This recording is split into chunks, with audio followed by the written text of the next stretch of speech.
பிரியமானவர்களே, உங்கள் யாவருக்கும் ஆண்டவராகிய இயேசு கிறிஸ்துவின் நாமத்தினாலே காலை வணக்கத்தையும் வாழ்த்துதலையும் தெரிவித்துக் கொள்கிறேன். கர்த்தருடைய கிருபை நம் அனைவரோடு கூட இருப்பதாக. இந்த நாளின் காலை வேளையிலும் கர்த்தர் நமக்கு தருகிற வேத வார்த்தை சங்கீதங்களின் புஸ்தகம் 90வது சங்கீதம் 15வது வசனம் இவ்விதமாய் சொல்லுகிறது. தேவரீர் எங்களை சிறுமைப்படுத்தின நாட்களுக்கும் நாங்கள் துன்பத்தை கண்ட வருஷங்களுக்கும் சரியா எங்களை மகிழ்ச்சியாக்கும். எனக்கு அருமையானவர்களே, இந்த நாளின் காலை வேளையிலே நானும் உங்களோடு கூட விதமாய் பேச விரும்புகிறேன். சிறுமைப்படுத்தின நாட்களுக்கும் துன்பத்தை கண்ட வருஷங்களுக்கும் சரியாய் மகிழ்ச்சியாக்கும். என்னை கேட்டுக்கொண்டிருக்கிற என் அன்பு தேவனுடைய பிள்ளைகளே, சில நேரங்களிலே நம்முடைய ஜபமும் இப்படி தான் இருக்கிறது. இந்த சங்கீதக்காரன் மிகுந்த வேதனையோடு கூட அவன் விதமாய் பேசுகிறான். ஆண்டவரே, நாங்கள் துன்பத்தை கண்ட வருஷங்களுக்கு சரியா எங்களை மகிழ்ச்சியாக்கும் என்று சொல்லி.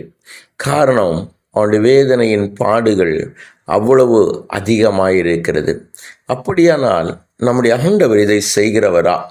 துன்பத்தை கண்ட வருஷங்களுக்கு சரியாய் மகிழ்ச்சி ஆக்குகிறவரா?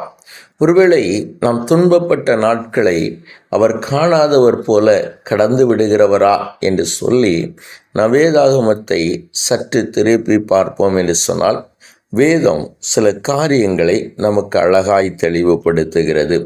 என்னை கேட்டுக்கொண்டிருக்கிற என் அன்பு தேவனுடைய திருச்சபையே, ஈசாக்கினுடைய நாட்களிலே ஈசாக்கு தன்னுடைய தகப்பனார் தோண்டின அந்த துறவுகளை எல்லாம் தோண்டி மீண்டுமாய் அவர் பெயர் வைக்க விரும்புகிறார்.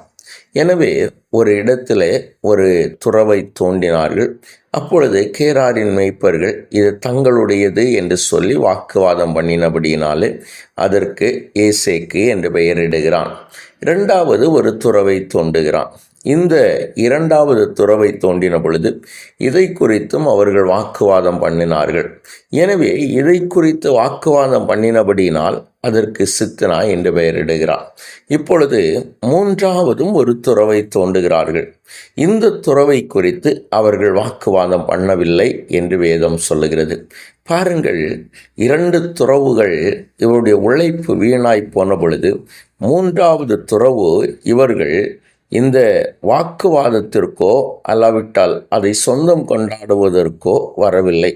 இப்படி சொந்தம் கொண்டாடுவதற்கு வரவில்லை என்று சொல்லி ஈசாக்கு சந்தோஷப்பட்டு அந்த துறவுக்கு ரெகபோத் என்று பெயரிடுகிறான். அதற்கு தேசத்தில் பலுகும்படி தேவன் நமக்கு இடம் உண்டாக்கினார் என்கிற ஒரு அர்த்தத்தோடு கூட ரெகபோத் என்று பெயரிடுகிறான். இதோடு கூட நின்று விடவில்லை. கர்த்தரவனை மகிழ்ச்சி ஆக்கினது. தொடர்ந்து அவன் பெயர் சபாவுக்கு வருகிறான்.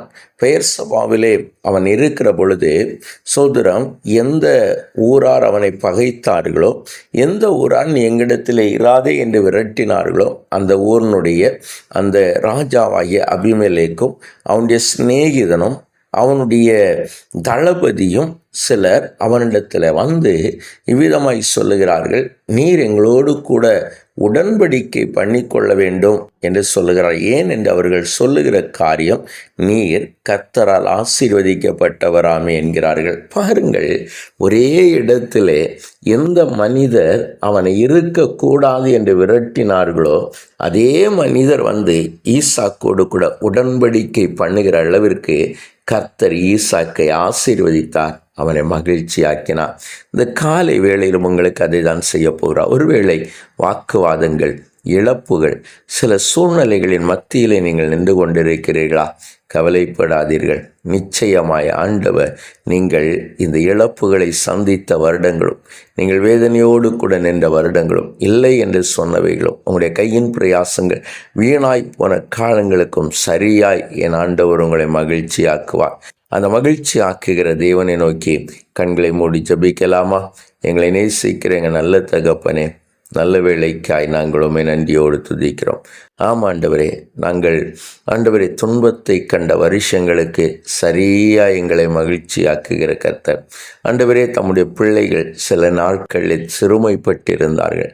சில வருடங்களாய் சில துன்பங்களை அனுபவித்து கொண்டிருக்கலாம். என் ஆண்டவர் தம்முடைய பிள்ளைகளை சந்திப்பீராக.